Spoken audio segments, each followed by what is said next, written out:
My name is Gavin Evans, and this is my review of Clerks 3, and this review will have spoilers, so there's your warning. But Kevin Smith is an interesting director. I like Clerks 1 quite a bit. Clerks 2 is really awful and unfunny for 95% of the movie, but there's a good 5 minutes at the very end that is surprisingly emotional. Mallrats I really like. Chasing Amy's pretty decent. Dogma's pretty decent. Zack and Mira is okay. And I hate both of the Jay and Silent Bob movies, especially that most recent one. The last act of that movie was so embarrassing to watch. I was by myself and I was embarrassed to watch that. So he has definitely not been as good these past 2 decades as he was to begin with.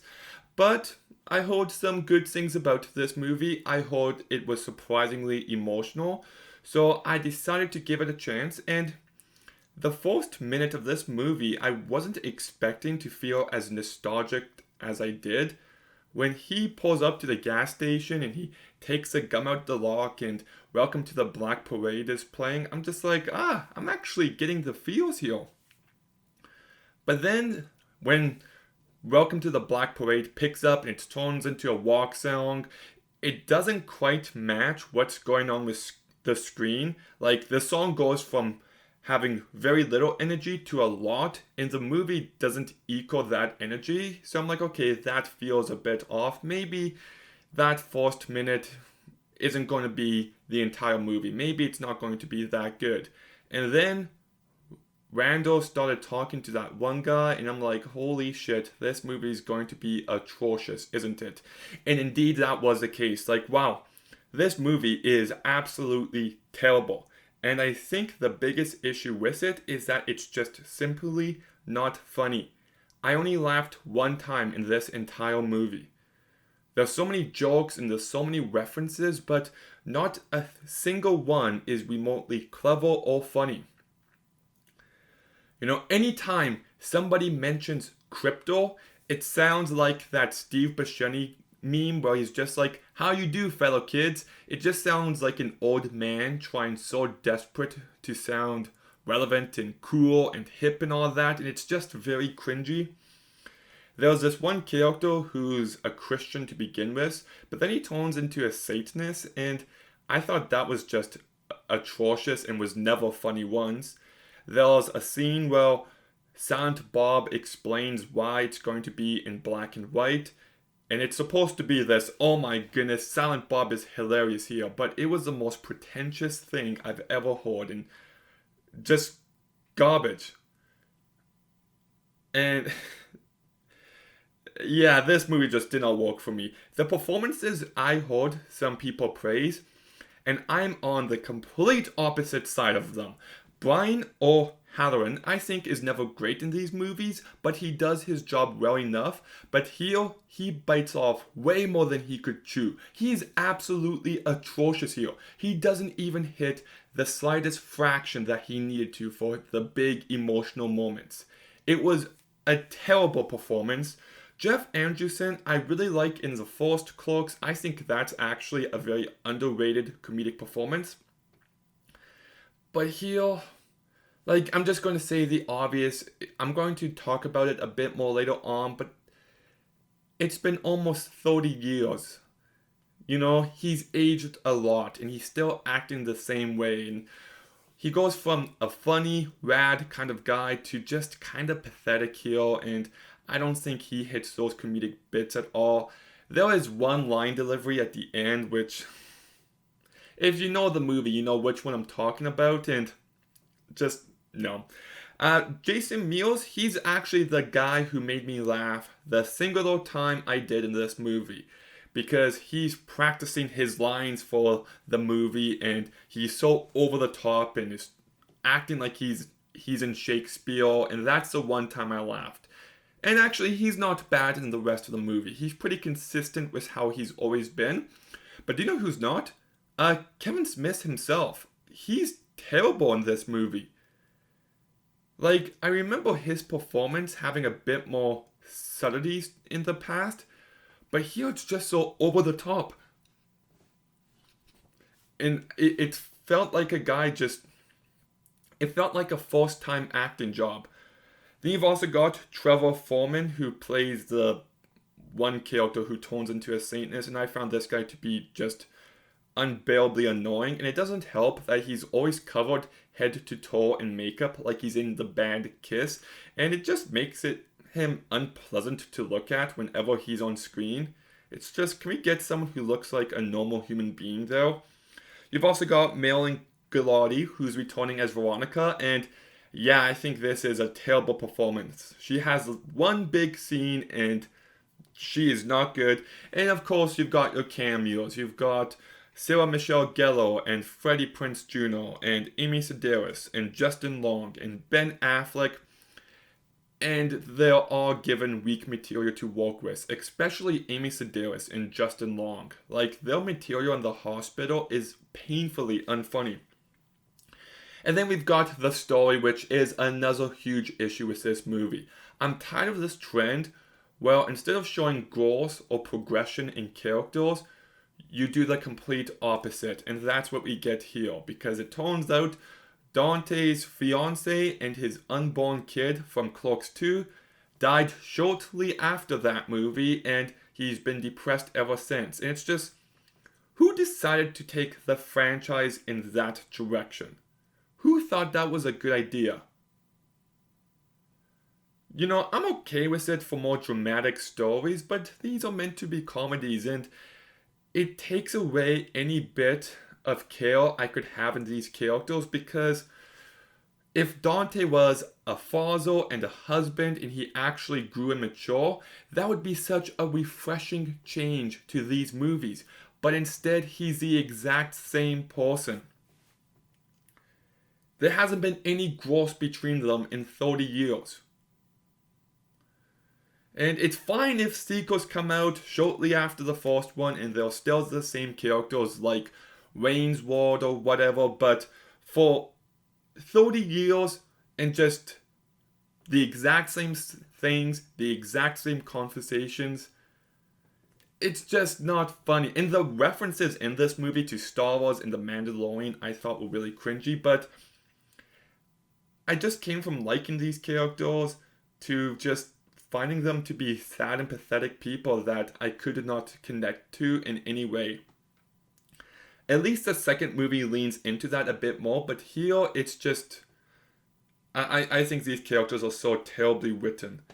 And they talk about their lives all the time, but anytime they do, it's always stuff that we've already seen in the first two Clerks movie. Any moments that they're shooting for their movie exist within the first two Clerks movies. And it's alright to have some fan service here, but to show nothing else, to never talk about any other moments, these characters feel like they only exist when these movies are on. It doesn't feel like they live a life outside of it. And I think that is just some terrible character writing. And when Randall has his heart attack early on, it has zero emotional weight behind it. It's just played off like a joke, and yet the entire movie is using that as an emotional foundation for a midlife crisis, but the movie just never brings the appropriate amount of weight to that situation. So then the entire movie from that point forward just feels empty, but I just found Randall's story to suck. I didn't really connect or got emotionally invested in it. It just felt like they were going through the motions, and that's it. It was trying to be profound about how he wants to make a movie about his life because he came so close to death, and I understand there was some personal angles there with Kevin Smith, but just because it's personal doesn't mean it's good. And then Dante's story sucks because, like I said, he's just been depressed since his wife left, and now he talks to his ghost wife, and that didn't work for me. And aside from the times they remind you that his wife died, he still kind of feels like the same old Dante, so I just find him to be a boring, repetitive character. And there's even a scene at the end of the movie where he's just like to Randall, "I'm tired of your bullshit. I'm done. why do you get a movie and my dead wife doesn't? What makes you so special? And it's supposed to be very profound, and it's anything but. And on top of that, it feels like the exact same argument these two characters get into at the end of every single one of their movies. Dante is a freaking narcissist. He thinks he's so much better than Randall because he is just very self-absorbed. And there's a fight scene at the end of the first movie, a fight scene at the end of the second one, and there's another one just like it here, except the only difference this time is that Dante has a heart attack and dies. And it just has zero weight behind it. This movie is like grabbing you by the shoulders at the end of it, screaming at you to cry. Look how sad this is, but it's just like this wasn't owned. Like, what about this movie was building to Dante's death? Because to me, it felt like it was coming completely out of left field. I know they said at the hospital that heart attacks can happen to anyone, no matter what, but for these two best friends to both go through a heart attack within a couple weeks of each other, I just don't buy it. It felt like they needed some random thing to kill him, and that's what they went with, and it just felt so hollow. And like I said, they weren't really building to it with Dante unless you look at his story through the fact that he's depressed, he misses his wife, and it kind of just gives this movie an overall defeatist, nihilistic feel to it that, he might be dead, but at least he gets to reunite with his wife. And I just despise that thinking. I don't think that works in any way. I think that's such an awful way to think. Like, you take a story like BoJack Horseman, fantastic, amazing show, and there's a point where BoJack tries to kill himself at the end of the series, but he survives, and he learns to just live with his mistakes, to live with his guilt, to live with his regret, and that's what people should strive for. My favorite story ever, Last of Us Part 2. Ellie doesn't die at the end. No. She just learns to let go of her hatred and her anger, and despite her many mistakes in life, she chooses to keep moving forward. And I find stuff like that to be powerful. This way seems to be cheap, lazy, and unearned, while those stories just explore some of these ideas in a really effective manner. So that didn't work for me. And the line that I was talking about earlier was Randall is when he's just like, as my friend would say, I wasn't supposed to be here, and he breaks down to tears. Yeah, I'm sorry. Like, I understand movies are manipulative by nature, but it is just so transparent here that it drove me nuts. This movie is also terribly made by Kevin Smith, like, easily his worst made movie, but that said, I haven't seen Yoga Houses. Anytime he chooses a song, he plays the entire song, and it's just like, no, you play like a minute of it. The entire song, that's just too much unless you're going to purposely cut the scene to this song. And then it just plays in the background all quiet. So that felt very amateurish. Then the editing in this movie, look, it is flat and boring. The way every conversation scene is shot, it's like,